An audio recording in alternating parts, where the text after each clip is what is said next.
All right, I think we're going. All right, so Russell, great to see you. Yeah, very good to see you. Thanks, All right, Andy. how do you pronounce your full name? Russell Zwanka, Russell Zwanka, and you're a professor of exactly what? professor of food marketing at Western Michigan University. Okay. Well, big news in the food industry today. Of course, we know that Ferrero, which is based in Luxembourg in Italy, has agreed to buy the WK Kellogg Company, an iconic West Michigan company. It's been around for more than 119 or so years. What are your initial thoughts on hearing this?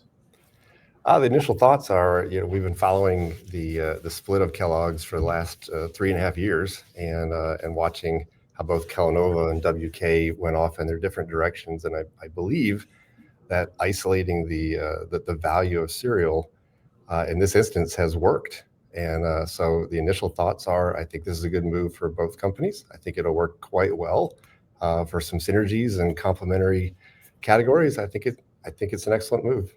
Before we talk about the possible implications on West Michigan, our workforce, et cetera, just let's talk about the breakfast cereal industry. The global breakfast cereal industry is worth tens of billions of dollars. Ferrero bought Kellogg for 3.1. Yes. A bargain? I would consider it a bargain. I think, in regards to, if you think about the sales of WK Kellogg in the scheme of things for the CPG industry, $3 billion, $2.7 billion is kind of small.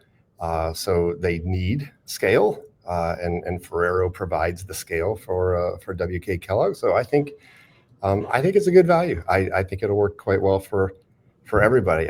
In regards to the breakfast cereal category, yes, it has been trending down for the last 15 years. It doesn't mean breakfast is trending down. That just means cereal, has moved to something a little bit more portable than a bowl and milk and having to eat it with two hands. And so people are still eating breakfast, and they're right there with them.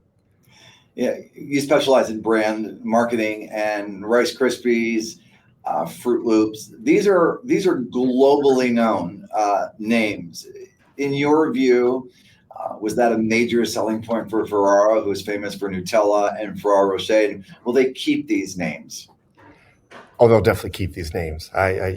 These are standard names in every family. I would have to say that the Kellogg cereal is owned by Kellanova outside of North America. So Ferrero is buying the cereal for United States and Caribbean and Canada. So North America, Kellanova will still own it in the rest of the world. So let's talk about possible impacts here. I know this may not be your actual area of expertise, but we're a little bit worried because we've not heard confirmation from Ferrero or from the city of Battle Creek or from Kellogg's that everything will remain here. Their production facilities, the thousands of jobs that our folks rely on. What's your impression? What have you seen in other similar situations?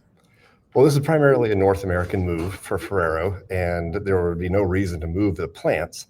If you're going to buy a company, you're not going to buy a company and leave it the same either. So you'll have a lot of synergies in regards to the marketing, but the back office, I think you buy a company and you're going to scale that company, and there are a lot of back office functions that can be now scaled out into the rest of the brands.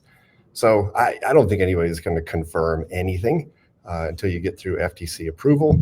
But where we're looking at it, I think you every time you see an industry move like this, it tends to be the departments that are pretty much what you would consider brand agnostic. There, you have HR, you have accounting, you have payroll in every company.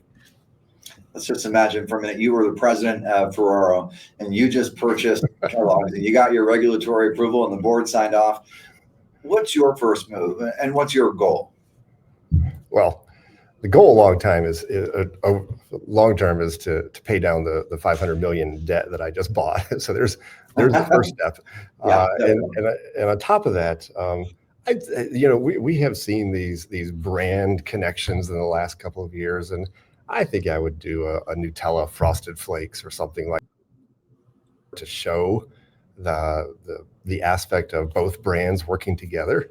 So yeah, I would hit it like that. I've just got to start looking at my sales teams and see who, these are categories that are called on with retailers at different desks. And so you're not going to just combine the categories right now.